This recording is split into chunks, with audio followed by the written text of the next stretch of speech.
Hello ए madam जी, ये देखिए आगे प्लाजो फ्री मोबाइल सेल धमाका नसीम भाई। अच्छा 10 रुपया इनाम, गाना चलेगा, दबदबा था दबदबा है। दबदबा बनता है बप्पा कहीं दबदबा नहीं, आगे भाभा है। देखिए आगे राजू भाई भैंसा व्यापारी, इधर आओ, लियो तुम्हारे लिए 10 रुपये इनाम। लेकिन ये महाबली बेटवा चवन्नी चाल पे, ठन्नी गाल पे, 10 रुपया सारे माल पे। काहे तुमका नहीं मिला का हो? हमका का दे हैं, काहे नहीं दे है? तुमका दे हैं तो हम देखे ए, लेकिन हमसे सुंदर और सबसे ज्यादा तो आपका देखी।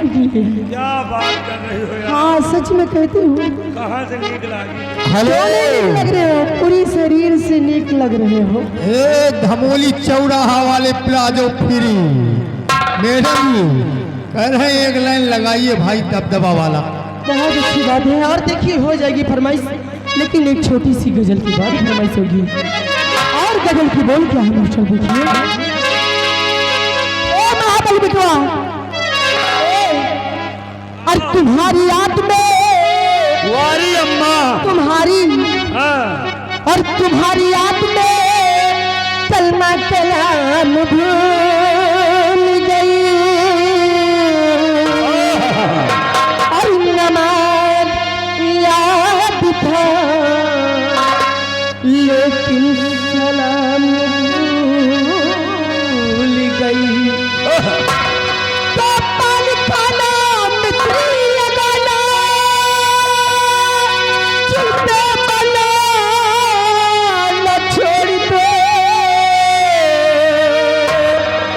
और किसी से दिल लगाना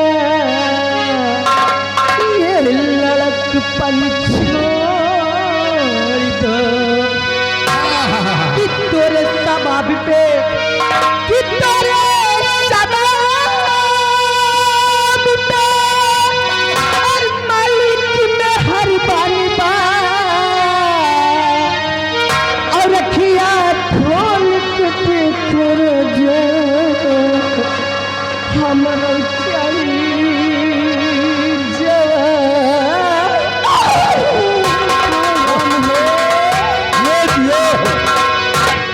अब बप्पा का मैं नसीब खुल गए। अब जवानी तो होने चढ़बे करी भाई, लेकिन पिंडा गनमा हेलो काहे हो? आज आई हो तो हाँ जवानी उतरू जाएगी। बगल मन हरवा पिंडा गंज मकरू काहे गठरी में बांध के भाई हो? बहाव न। और देखिए मोबाइल सेल धमाका प्लाजो फ्री नसीम भाई 10 रुपया इनाम दे रहे हैं। पार्टी धन्यवाद, पूरा गाना लगाइए। हमारे अफजल भाई ठेकेदार अफजल जनाना के ट्रांसपोर्ट, साथ में अकबल भाई बकरी वाले भैया जगह बकरी बेचेगा हुए अकबल भाई से संपर्क करें। काहे ये बकरी ले थी? का हो? हैं? ये बकरी ले थी, बकरी खरीदा थी। खरीदा थी, हम जाने जना बंद हुई थी। तुम्हारे हो तो बताओ, सुना तुम्हारे एक मिन्नी है, मिन्नी रही है का बेच डाला, बेच बेच डाला। हम कहीं नानो बिपिन पांडे लेकिन